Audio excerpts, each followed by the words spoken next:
Good afternoon and welcome to SnapTech IT's monthly webinar for July 2025. My name is Ted Hulsy and I'm Chief Revenue Officer with SnapTech IT and your co-host for today's event. Thanks for joining in for the live session today. This webinar will be recorded and circulated to all registrants. You can always visit us on our YouTube channel for all of our content on demand. Today's topic is ChatGPT winning the business battle. I'm joined today by our special guest, Mark Perez, who is Chief AI Strategist at Ticomix. Mark, welcome to today's webinar. Thank you. I'm excited to be here. All right. Well, Mark, tell us a little bit more about yourself and your AI journey yourself. Thank you, Ted. So I started and had an IT services company for about 20 years, and I sold it, and I thought I was going to play golf for the rest of my life. And then ChatGPT appeared right about the time I sold my company. And ever since then, I've just been spending all my time with AI. Last year, I bought a small software company out of Chicago and called Ticomix. And we do custom software development. And we've started doing AI solutions. We figure the next 10 years are going to be really exciting, and businesses are going to be very interested in anybody that can help them implement AI into their workflow. So that's what Ticomix is about. Okay, well, Mark, it's a real privilege to have you here and to have you share your expertise with our audience. I do really want to encourage everybody today, ask questions. I'll be monitoring. Mark's going to be doing almost all the talking and showing live demos of cool things you can be doing with ChatGPT today. So I'll be managing the Q&A log, so please ask your questions as we go along. That's the benefit of joining this session live. And also think of business challenges that you have that you are curious about whether AI can make a significant difference in how you go about doing that work, either for yourself personally or for your organization. On these webinars, we have a combination of clients, prospective clients, friends, etc. We do always like to just spend quick 2 minutes making sure everybody knows who SnapTech IT is. SnapTech IT is a cybersecurity first managed IT provider with operations in Atlanta, Georgia, Phoenix, Arizona, and San Francisco Bay Area. When clients come to us as new prospective clients, they're usually frustrated with how their technology is implemented and supported today. Employees might be frustrated, they might be suffering downtime, they might have infrastructure that's long in the tooth and not operating correctly, or they might be losing sleep over cybersecurity concerns and the like. And our point of view is that technology should solve problems, not create them. And our mission in life is to make sure that your technology is operating at peak performance and making your employees productive and happy in their day-to-day work. And so what we do is when we bring on a new client, we implement our proven process. What clients immediately get from engaging with us is they get a technology plan for their business, they get a predictable IT budget and a roadmap. We implement our best practices. And what your employees will experience is fast and friendly IT support, the ability to work anywhere securely, and the peace of mind that you have a partner that's looking after your technology and your business with a laser focus on cybersecurity so that you can have that peace of mind that your data is secure and your people are working in a secure fashion. We engage with clients in two different ways. If you're a smaller organization, say less than 75 employees, you probably don't have anybody in your business that has IT on their badge. And for those sorts of organizations, we provide fully managed outsourced IT services. If you're a larger organization and you might have an IT director, an IT manager, or maybe even a whole team, we also do co-managed IT services where we come alongside your current IT team and partner with you and figure out which swim lanes we're going to be operating in, what aspects of your IT you can outsource to us, and what aspects of your IT you're going to manage internally. So that's it about SnapTech IT. Let me just give you a quick snapshot of today's agenda, and then I'll turn things over to Mark. So the first thing we're going to do is we're going to make sure we have a good grounding for the audience in terms of what is ChatGPT for business.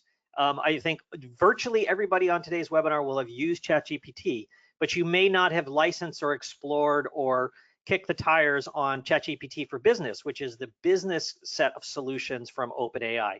Mark will walk you through those, explain what's unique and different about them, and then he's going to spend the bulk of today's discussion really going through live demos of the way this technology is being used today, the way Mark is implementing it with his clients and helping them solve critical business problems.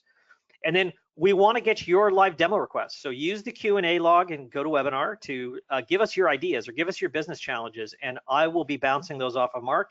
And on the fly, he'll try to take and try to explore some of your requests on the fly. And then, of course, we'll be answering your questions as we go along.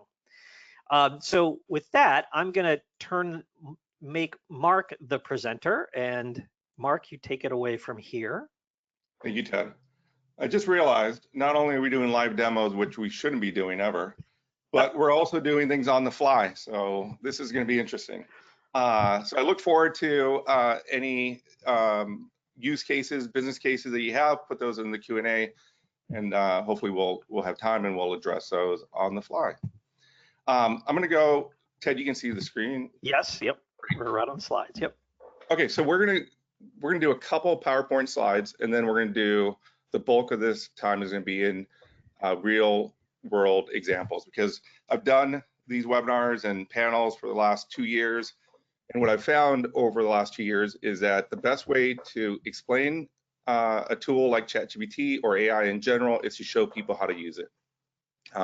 So we'll just spend a couple moments on these slides and going through it. So why does AI matter for business?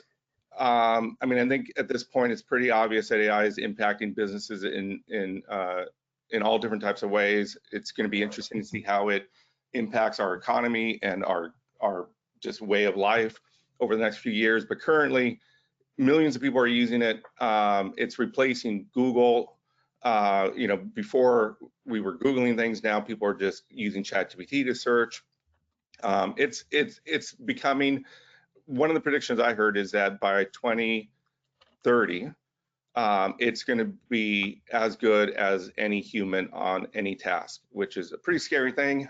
We won't go into all the negatives about it taking over the world, and so we'll just look at the positive piece of it. In regards to the AI landscape, there are many different types of tools. Today, we're going to focus just on ChatGPT, but there's Copilot. Copilot's great because it's built into the Microsoft ecosystem. So it's built into Outlook, into Word. Google has their product called Gemini, and that's built into Gmail and the Google offering. So that's neat.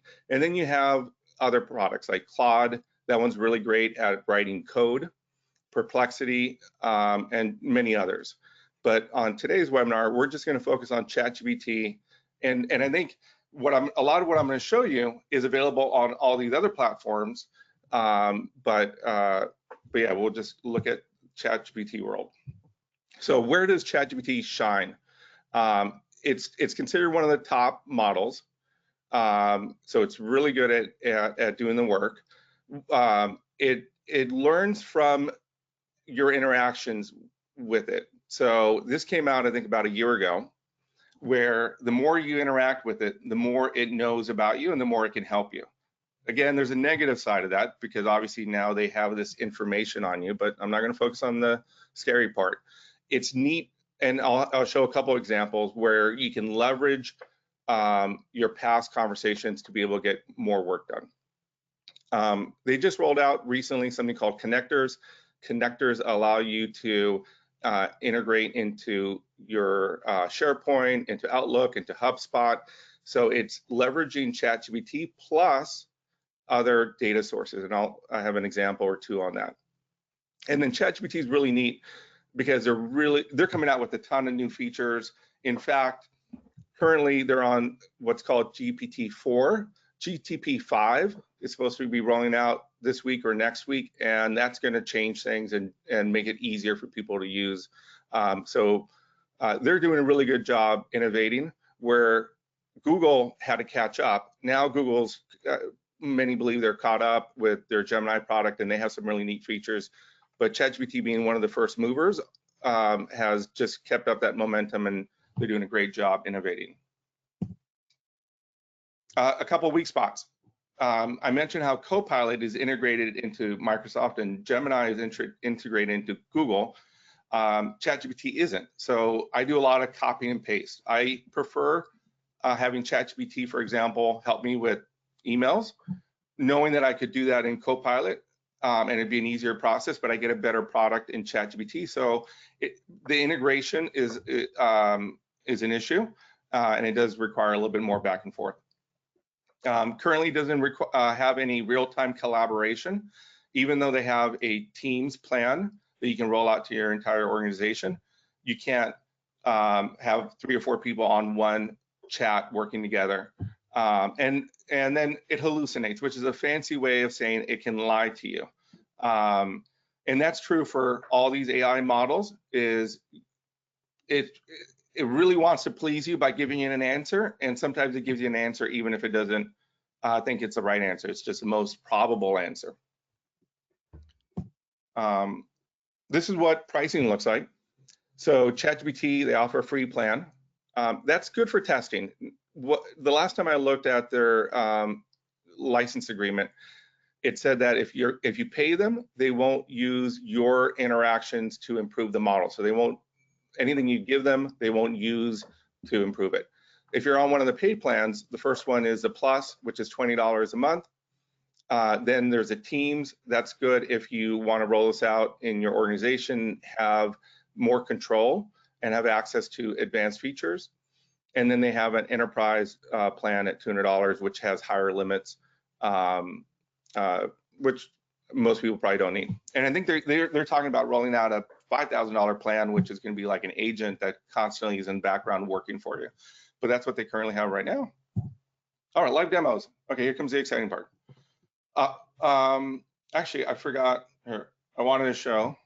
Okay, so this is the live demos. We're going to do things on personal productivity hacks. We're going to look at email and communication, contracts, marketing. We're going to look at something called custom GPTs, and then we'll take any request from you. And the objective here is, I would love it if you walked away with 2 or 3 ways that you go, wow, I didn't know you could use AI, ChatGPT to do that, and you get excited by starting to build this into your normal workflow. The more you use it, the more likely you're going to be able to get your company moving forward on it. And I think when I talk to a lot of business leaders, the first question is, how do I get my team to embrace this? And my answer is, you have to start by embracing it.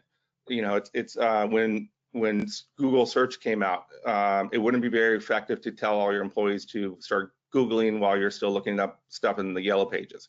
So if you're a leader and you want your team to embrace AI, then you need to start using it and get excited about it so that you can show them how you're using it. And that's hopefully through these examples will get you excited so you can start using it. Okay, so let's get started here by, this is ChatGPT. It starts with wanting to know how it can help. This is where you type. There's a dictation button. I'm going to do a lot of dictating. This came out, I think, this year, and I've gone from typing to dictating because I can get it done faster. And there's a bunch of features, and we're going to go through a lot. And Ted knows I talk way too fast, and he's going to stop me when I go and I'm confusing. So we're going to be all over the place. But let's start with our first example, which is something kind of fun, which is just planning a trip. So we're going to go and we're going to ask ChatGPT to plan, and I wrote these beforehand. Actually, no, I wanted to speak them. So here's what I'm going to do. I wrote something, I'm going to speak it out loud and show you how we use dictation. So plan a three-day trip to New York, Philadelphia, Washington, D.C., starting next Monday. Include travel, logistics, hotel suggestions near downtown. I'm going to hit this button. Again, you can type it. But I find that this is a little bit easier now, and we'll see what it comes up with. And it goes through and it gives me day 1, and it's going to go through all of this. I'm using so here's the first complication. There's different models. I'm using one called 4.0. It's great for most tasks, that's what it says. And then we're going to go through and I'm going to show a couple of these other ones. In the next week, people think they're going to roll out GPT-5, and it's going to GPT-5 is no longer going to make you have to choose different models. It's going to be smart enough to realize which one you want. So we're on 4.0. So I get this response. This looks good. I could read it, go through it, and make a couple changes. So for example, and this is a really important part, sometimes people don't know that the first response you get from a model like this may not be on point. It's now your job to communicate back and forth with it and tell it how to adjust. So for example, adjust this itinerary to include a client meeting in DC on day 2, followed by a dinner reservation at a recommended local restaurant.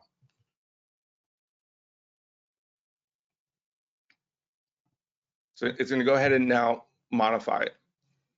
And what I'm trying to show here is that you don't have to take its first response. You can go back and forth and continue to adjust it. So now if we go down, we'll look at day 2 where I told it to make time for a client meeting. So it's telling me in the morning I have free time. I can walk to the National Museum if I want to, but then I have a client meeting booked or blocked from 1 to 3. And if I wanted to adjust that, I could go in here and say, actually, the client wants to meet at 3 o'clock. Go ahead and adjust day 2. Respond and show me only day 2. Forget day 1 and 3 for now. I just want to see day 2. Make that change and let me see it. And when you're talking to these things, don't be too concerned about saying it the right way. It's really good at picking up your intent and making the adjustment. So it's now told me I can go to lunch, and then I now have a client meeting set up for 3 to 4:30. Make sense, Ted? Any feedback on that? No, it looks good. It looks good. Okay. Okay. So this is a ChatGPT 4.0. As you saw, when I asked it for something, it was very quick at responding. They also have come out with thinking models. Thinking models take a little bit more time to respond, and they should be used when you need to do something that requires a little bit more thought into it. And again, we hope in the next week or two they're going to roll out ChatGPT 5, and it won't make you have to decide when you need it to think versus just respond quickly. But I'm going to show you. I'm going to do a new chat. I'm going to choose the thinking model, and I'm going to put in maybe a prompt that's a little bit more complicated. So here, I'm going to type this one out. I mean, I typed it out before here. Plan in 3 days. So it's similar, plan a 3-day business trip. But on this one, I'm telling it that my budget's only $1,500, and I needed to work out and go online and look at hotels, that are $250 and under, and give me an itinerary. So it's a little more complicated. Now what we'll see, hopefully you can see this on the screen, it's thinking, and you can see its internal dialogue. The user is in, oh, look, it figured out that I'm in California, and that's scary. And it's now going online and searching all these websites, and it found a hotel for $134. It found some other things, and all this stuff is happening in the background. Typically what I do, especially if I think it's going to take a while, I move on to something else. I'll create another tab and then come back to this and let it do its work, which we'll see when we do some more examples. But I'm expecting this one to be done soon.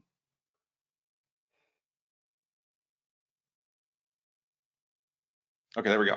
So it thought for 45 seconds, and it figured out that the nearest airport is Santa Ana, which is true. And it's worked out an entire itinerary where I'm going to stay under $1,500. So apparently I fly there, then I take a train, and then I found some hotels, and it's got a bunch of details on this. So this one was, I used a thinking model because I wanted it to take more time and go online and do searches and come back with a more thorough answer. And then, if that wasn't complicated enough, so you have the non-thinking models that are really quick. You have the thinking models that spend a little more time. And then I'm going to do a new chat. You have something over here under tools called deep research.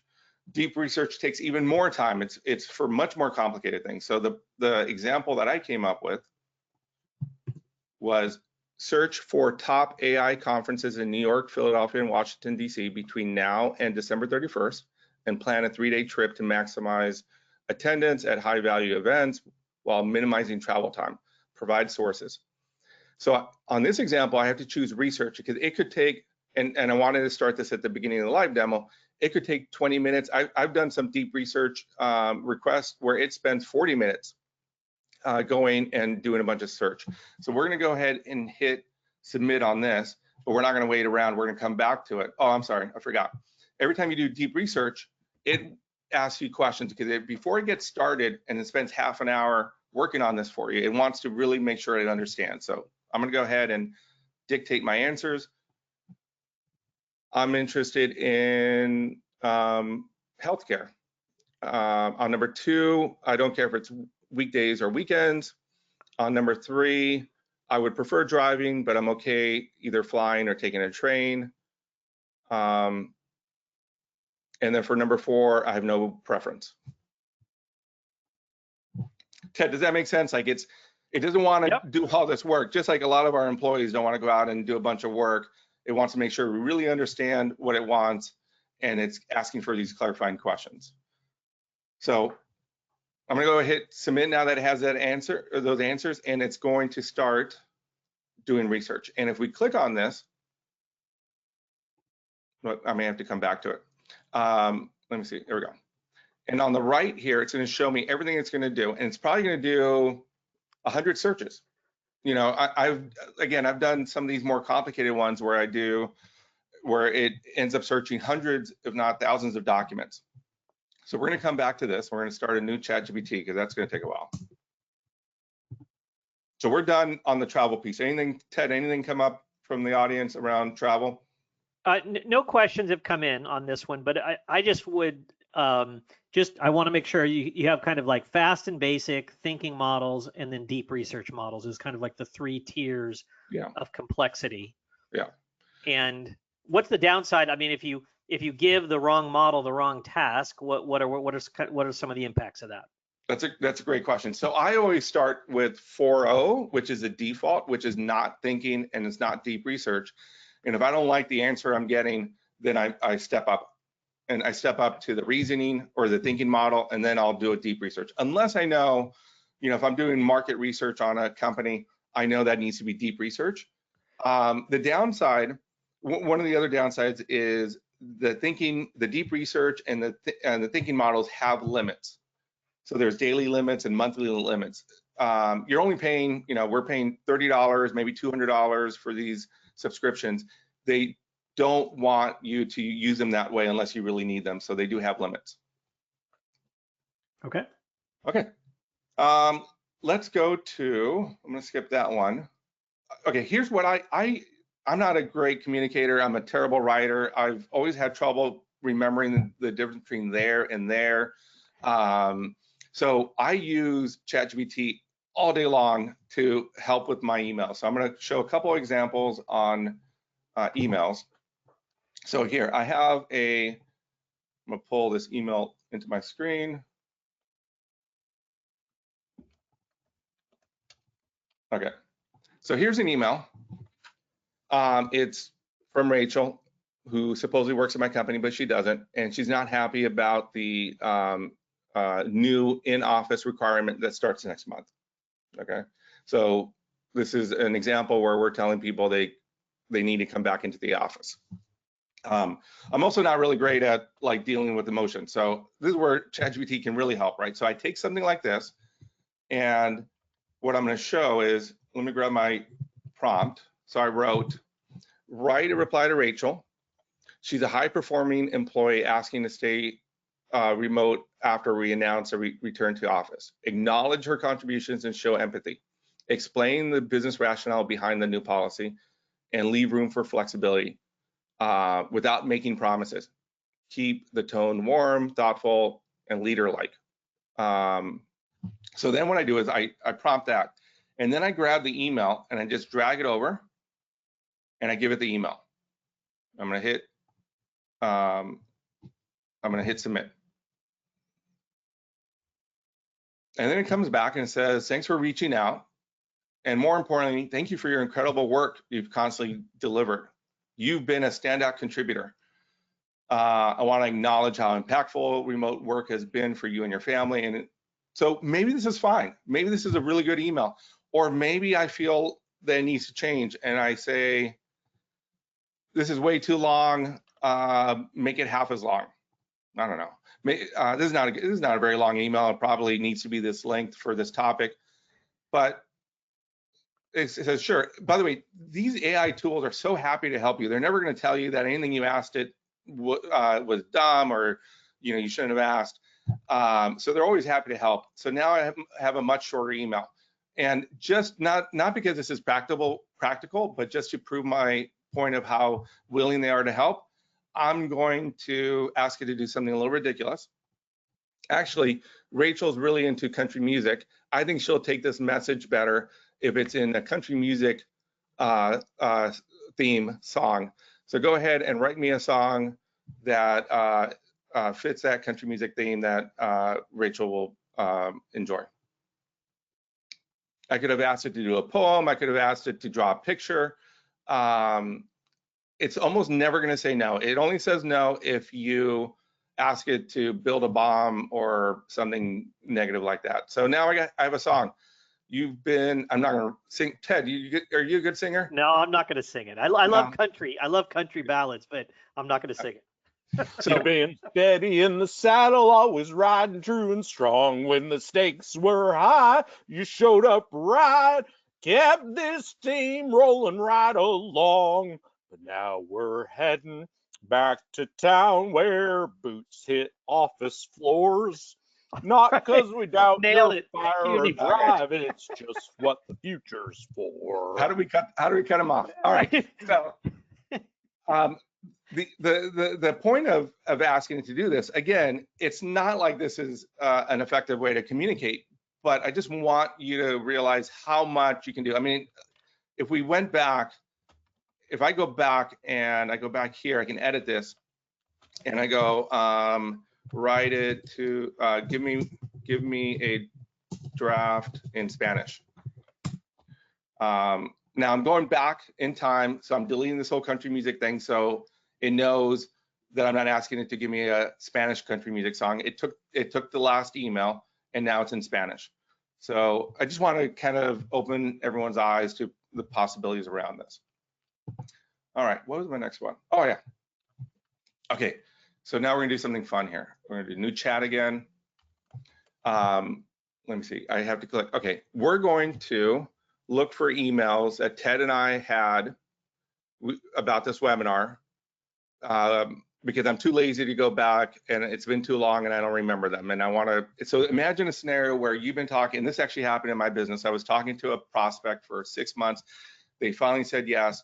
And then I went in and used this, and it said, go back to the last 6 months of my communications with this prospect and remind me of all the promises I've made over the last 6 months, because I don't want to drop the ball. So that kind of thing. So, so I'm going to go ahead and hit deep research.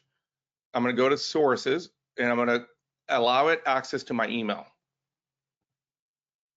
At that point, what I'm going to do is I'm going to say, look through all my emails with, actually, I don't know how to say your last name, Ted, without messing it up. So I'm just going to copy and paste it. There we go. Okay, look through all my emails with Ted about the AI webinar that he wants to host with me. Summarize our conversation, listing any commitments I made to him along with dates so that I make sure not to drop any balls. So in this example, what I'm showing is ChatGPT can go into my email. It can search all of my emails and extract this data. I think another interesting example is, imagine an employee leaves, you hire the replacement. Typically, you would give the replacement the old inbox to the previous employee, because what if a customer reaches out and says, I was talking to Jim and he promised me something or another? Well, that employee would have to go and do a search, and a lot of times, from my experience, they just don't. But now with ChatGPT, you could give them that access and they could do these searches. So I'm going to go ahead and hit send. Because this is a deep research and it has to go through and look at all the emails, it's going to ask me questions and then it's going to do work. We're going to go back to our previous deep research and see if that's done. but we're going to answer these questions and then we're going to let this thing run.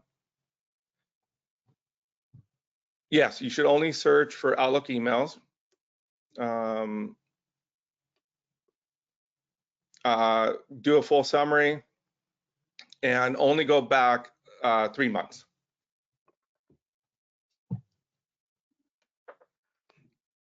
Now, Mark, just a quick question. Like, Yeah. So how does one connect your Outlook inbox to ChatGPT? Good question.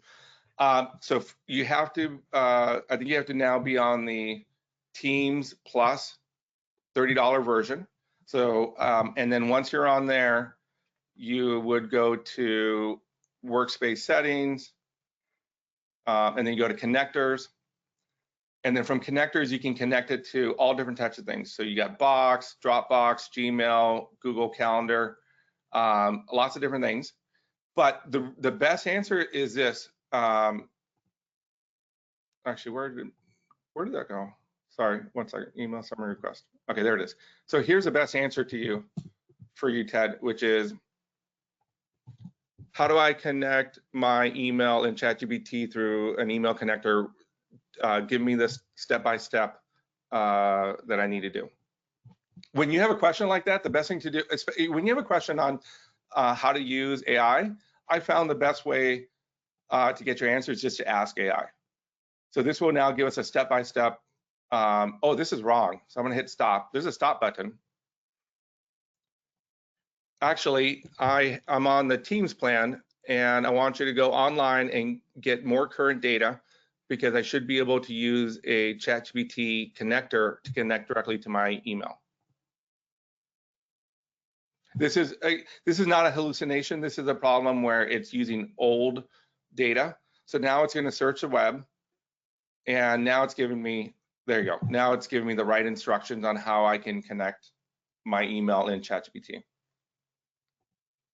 Okay, and what we can see is it's now searching, and it's going through and finding all these emails, and we can look through it.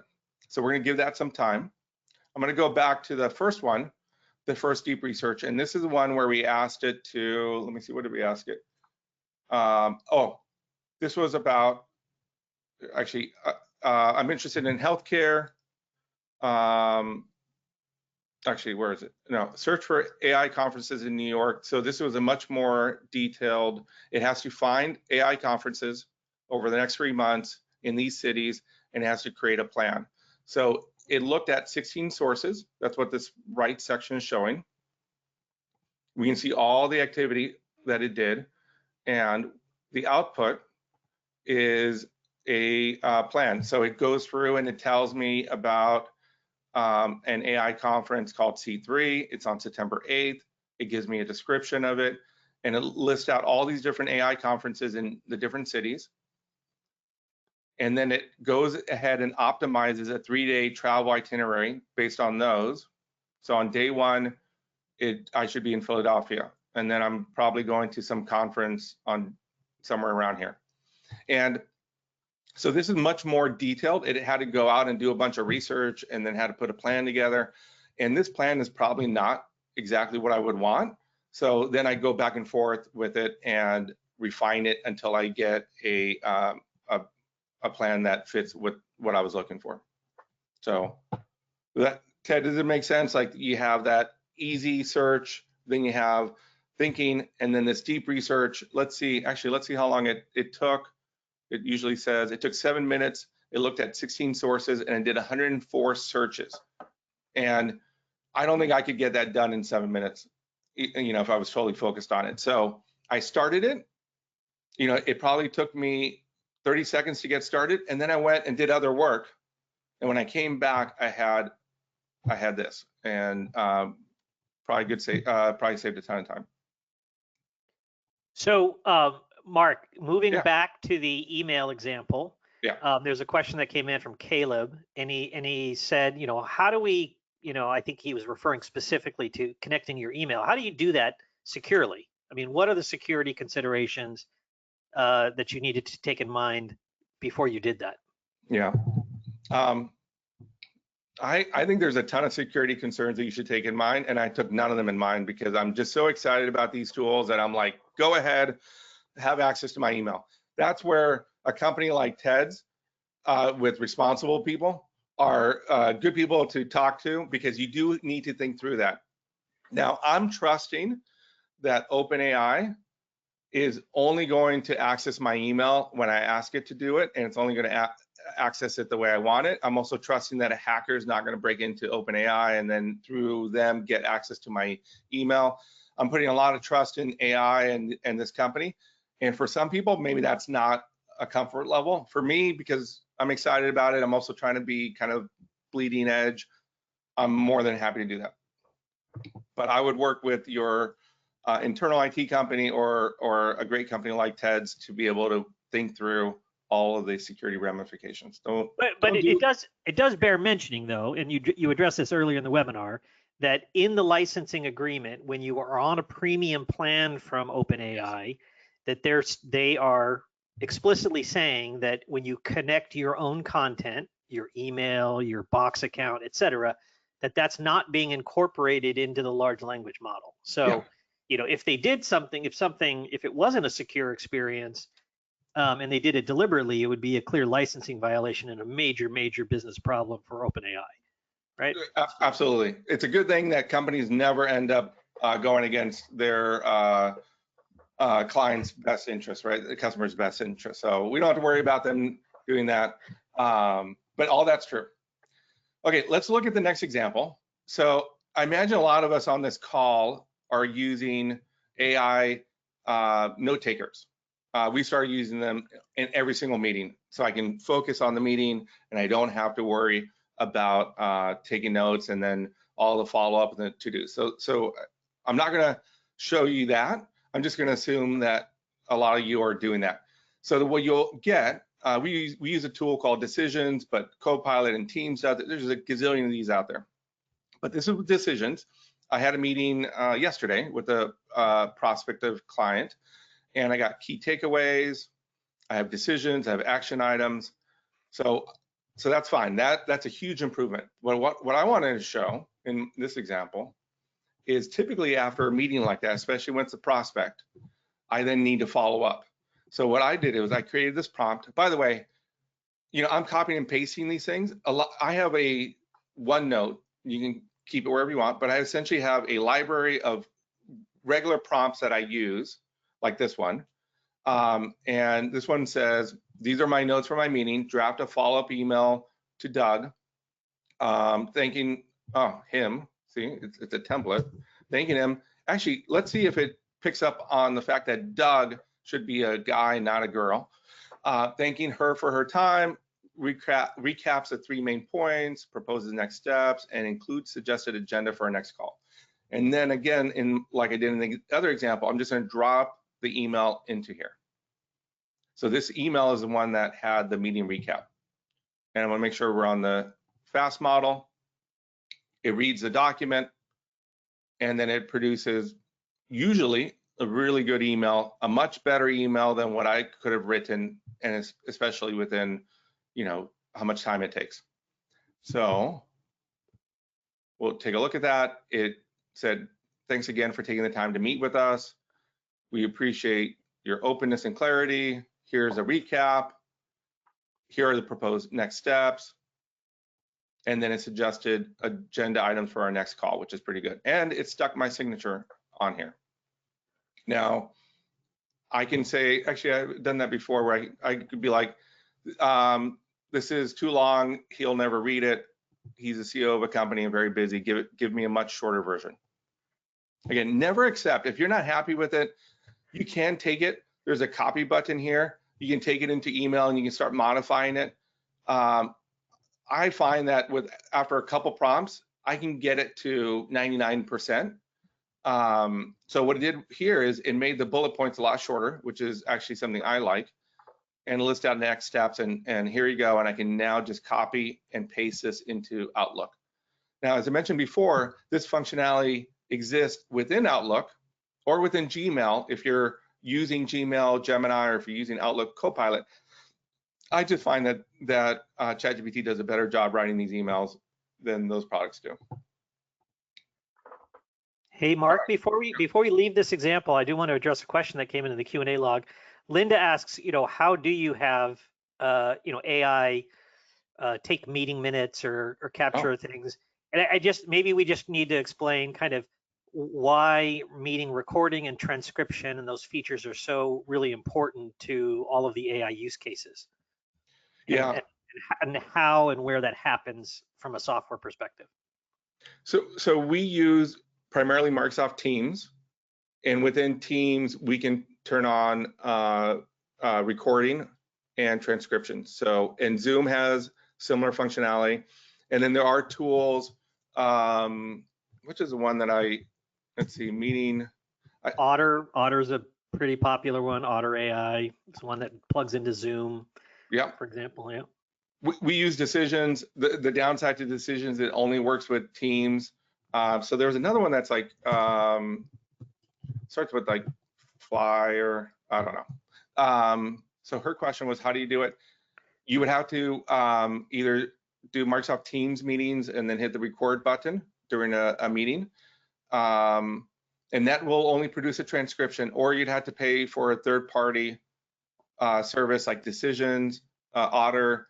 I'm going to try to think through. There's another one that I like a lot better, and it's not coming to me, but you would end up having to essentially use a third-party product that would then create the types of notes. Because I'll show it again. What I like about these tools is it breaks down the takeaways, but more importantly, any decisions that were made in the meeting and action items. I can't tell you how many meetings I've been in before these types of tools where it's like we get together and we talk about stuff and then everybody leaves and nothing gets done. And the neat thing with these tools is that it lists out exactly who is supposed to do what and by when, if it's been mentioned in the meeting. So Decisions is one, but I'm gonna try to think of the other one, which I like a little bit better. All right, let's look at contracts. That's a fun topic. Let me get my examples ready. Okay, so we're gonna look at, I often have to sign NDAs, and sometimes I'm signing the client's NDA, and I'm terrible at reading contracts. It might as well be in a different language. So typically what I do is I drop it in ChatGPT, and so here's the PDF. You can drop PDFs into ChatGPT, and here's a typical prompt that I use. Summarize this contract in plain English and highlight any risky honeypot clauses. Honeypot, I don't know, Ted, have you ever heard of that before in contracts? No, but I understand the basic concept of a honeypot, Yeah. so yep. I started using that. I saw that in somebody else's example, and works out pretty well.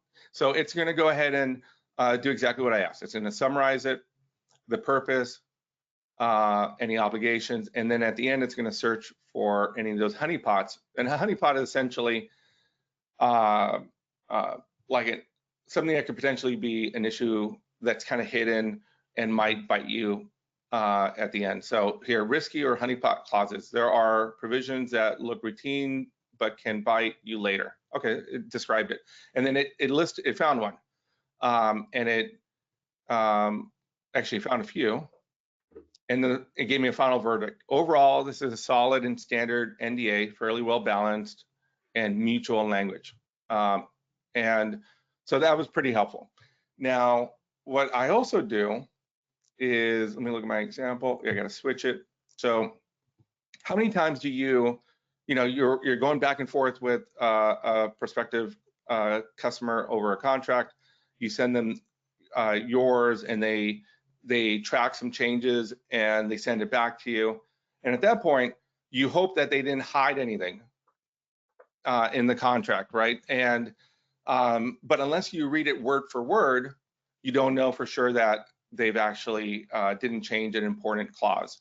And so one of the things I use ChatGPT for is comparing the version I sent and I expect back and the version that they're sending back. So this one requires a more reasoning, a better model.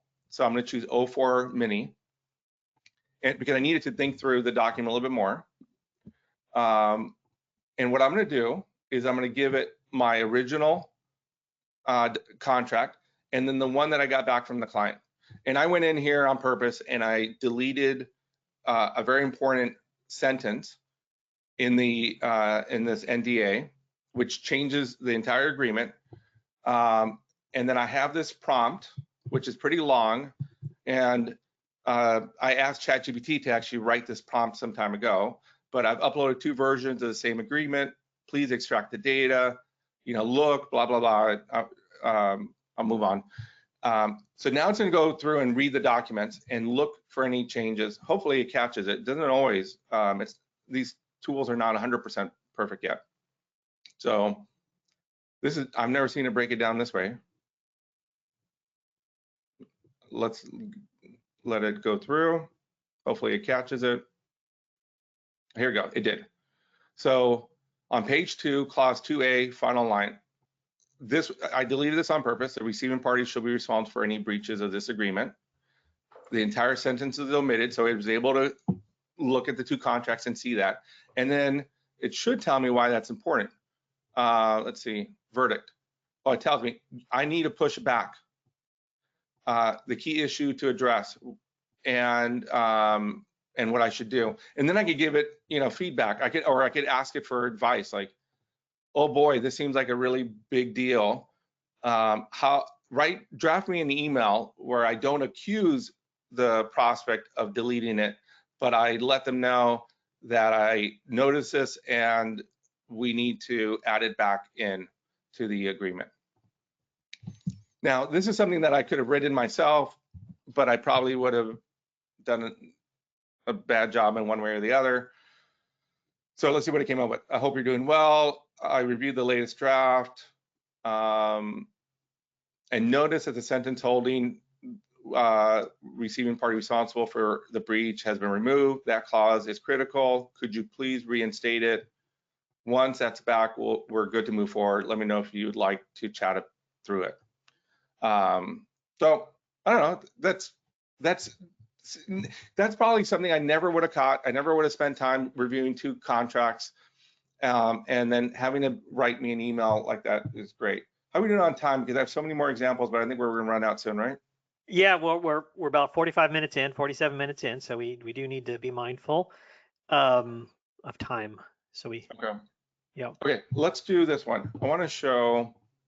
I mentioned earlier that in the sometime this year, ChatGPT kind of rolled out this feature where it takes into account or remembers other conversations you've had with it. So it learns from you and it learns about you. So what I want to do is, here we go. So here's my prompt. Based on everything you know about me, is there anything I need to update on my LinkedIn profile? And then I have my LinkedIn profile here. I'm going to drop it in. And what it's going to do is it's going to leverage all the conversations I've had with it for the last 2 years where I've asked it to on business and personal, and it's going to compare these 2 and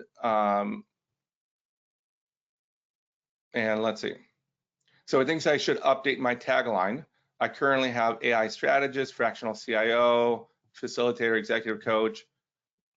Why change? You've targeted early adopters, but I don't know. So it's suggesting I go to AI innovation partner, fractional CIO, custom software executive, and early adoptive evangelist. Because I've been having a lot of conversations around how with AI, we're still kind of that early adopter phase in the adoption path. And so that's what it's picking up on, a conversation I had with it about how do I target and find these early adopters who are going to be more willing to try things that we're doing. And it goes through and gives me a bunch of other things that I should do. And then what's strong and what should stay. My tone is confident and purposeful. So pretty neat way of just leveraging what it already knows to help improve something in marketing. Okay, let's do some more marketing. Let's do.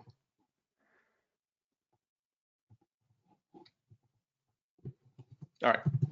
I want to create a LinkedIn post on AI in healthcare. Help me brainstorm by providing me 5 suggested topics that would be relevant to a CFO at a healthcare company. I often do this when I'm brainstorming. I tell it how many examples it should give me. So because if you don't, it'll just give you 1, but I want options. So I'm going to tell it to give me 5 options.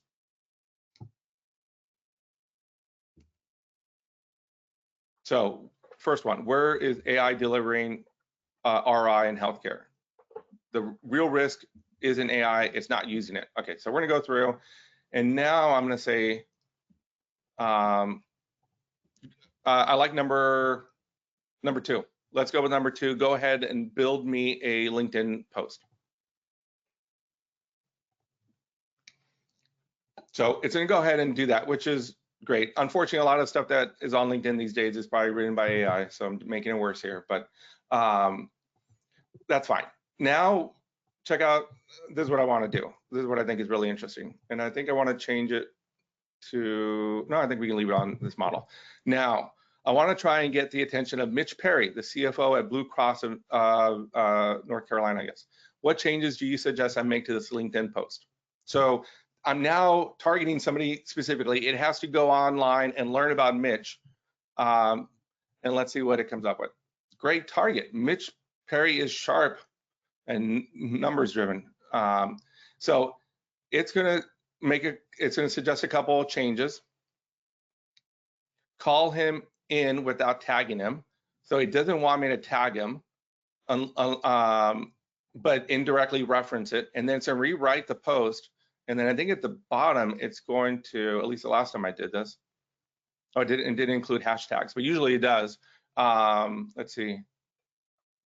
So it rewrote it based on what it thinks Mitch Perry would be interested in. So good on that one. Let's see. Ooh, I got to do the employee handbook. Okay, I'm gonna skip that one. Okay, employee handbooks. This one actually is actually not. Okay, one more on marketing. We're gonna run out of time. So I got to show you all. In ChatGPT, there's some advanced things called projects and then GPTs. We're going to look at a project. So I'm going to create a new project, and I'm going to call it evaluate against current branding guidelines. So the purpose of this project is, let's say my company comes out with a new branding guideline, and as I use PowerPoints, I have to make sure that they comply. So I'm going to create, and this is it's a project because it's a reoccurring thing. I see myself having to do this, for the next 6 months as I update our collateral. So I'm going to create a project. I named it. I'm going to drop in our branding guide as a PDF. So here's my Ticomix brand guide. Let that upload. So now this project always has access to that file. And then I'm going to add instructions.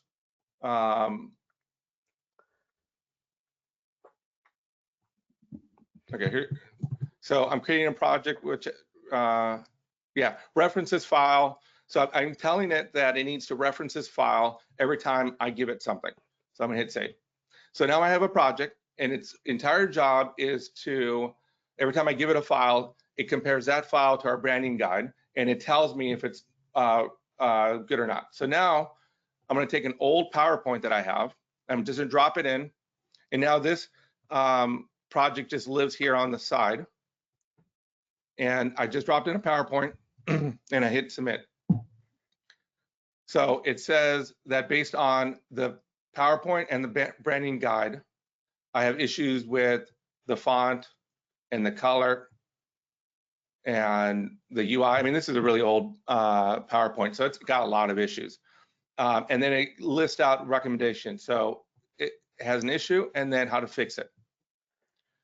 So that's, you can use these projects to on things that you feel like you're going to have to do a lot. So that way you don't end up having to create a new chat every single time and update it.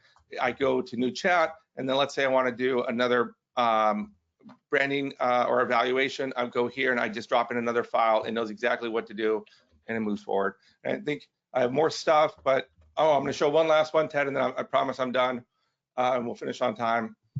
This is kind of a fun one. A friend of mine told me about this. So again, going back to everything he knows about me, based on everything you know about me, what are the 3 things I should work on this year to be a better husband, dad, and business leader? Make your suggestions specific to the information you have on me. This may be oversharing for this group, but it's okay. But so I need to carve out more family time. I need to be more emotionally intelligent, absolutely. And I need to delegate more is essentially what it's saying. And all those things are true. And it's learned that based on the emails I've shared with it, based on the things I've asked it to do. You can use ChatGPT to be kind of a therapist and a guide and an executive coach as well. So, and at that point, I'm done. Okay, Mark, tons of great demos and examples. We could probably go on for another 2 or 3 hours, but we got to end at the top of the hour here. Let's do a couple things. I'm gonna make me the presenter and go back in here. But I want to tackle a couple. Give you a couple quick questions. So just want to come back to talk to us. I mean, I think you mentioned, hey, we're using Copilot and we're using ChatGPT, and you were talking about in the context of recording and transcriptions and even using other third-party tools. I think Linda had a question. I was like, why? So Right. Talk a little bit about that. Well, part of this is just because I'm trying to leverage AI to the nth degree, and I'm all over the place using a bunch of tools. I think most people probably, especially when starting out, if you're a Microsoft shop, you should probably just use Copilot. If you're in Gmail, you probably should just do Gemini. It's probably good enough. I'm trying to figure out how to get AI to just do my job all day long and using every tool I can think of and trying to figure out the best way to use it. But most people, especially if you're getting started, the best thing to do is just to find the path of least resistance, and that would probably be Copilot or Gmail, or you could do ChatGPT, but just get started with one thing and use that. Don't do all this crazy stuff I'm doing, I guess. Okay, but I think that the reality is we're seeing this a lot, where you've got organizations where they may standardize on Copilot because for all employees, because there's just so many just base hit type productivity improvements that occur, like with meeting transcriptions and meeting summaries and meeting recaps. But that doesn't mean you can't have a cadre of power users in your organization who have an additional couple AI tools that you pay for on a subscription basis because they have more complicated work to be done. So these things are not mutually exclusive for sure. Maybe just this is a very practical one. We kind of touched on it on pricing and packaging, but just John wants to know, should someone sign up for the personal plus account or the business account? Just as like a next step with ChatGPT specifically. Yeah, I think. So I did a personal for a long period of time until I felt like I wanted to roll it out to everyone in my organization, and then I upgraded from personal to business. It depends. If you just want to get started and use it, I would definitely not use the free one because then hopefully they're not using your data. So do the personal one. And then at the point where you want to roll it out to many people, to your employees, and you want to have more control so when they leave, they don't leave with it. And you have more control over security than the business teams one. That one also has higher limits. On the personal one, if you use it a lot, you may run into limits where it says, I can't help you anymore today, or you need to wait until next month. Okay, great. All right, so that's kind of it in terms of Q&A. I do want to highlight that a couple upcoming opportunities and learning opportunities for our audience. We are going to be doing lunch and learns on Microsoft Copilot throughout the month of August. We're going to be in Buckhead, Georgia, Walnut Creek, California, and Chandler, Arizona. If you want to snap that QR code, you can get access to those landing pages to register. And then in the month of September, we'll be doing hands-on workshops. These are small, intimate gatherings with about 12 students. We host them in an overly sized large boardroom, and it's one instructor, and it's a hands-on experience of using Microsoft Copilot, for example. And we run them from like 10 a.m. to 2. So right in the middle of the day, we serve lunch. It's a great way to do that. We're going to be in Duluth, San Francisco, and Phoenix, Arizona. And it's kind of by invite only, so to speak. So email Nathan Caldwell, ncaldwell@snaptechit.com if you'd like to join in for a Copilot workshop. And then if your organization is kind of farther along and you want kind of a one-on-one consultation on how you're using AI today, whether there are security considerations or things you guys need to be looking out for, or you're just overall need help with your IT operations or cybersecurity, you can snap that QR code on the left and set up a one-on-one meeting with one of our experts. And then last but not least, next month, we're hosting a cybersecurity webinar, but with an AI twist. And we're going to be exploring how hackers are using AI tools to become more productive, more effective, more dangerous, and what you can do about it. So we will have a certified ethical hacker, Chuck Wiley from our team, who is an expert on AI tools and pen testing and the like, and he's going to be talking about how hackers are using AI tools. So go ahead, if you want to register for that one, you can click that QR code on the right. We're out of time. Thank you very much, Mark. This was a great session today. We covered a ton of territory, and thanks everybody for submitting your questions. Hopefully this was extremely valuable information for you for everyone who joined. This session will be on demand on our YouTube channel. And again, look for us every month with these sorts of educational webinars from SnapTech. So Mark, thanks again, and everybody have a great day.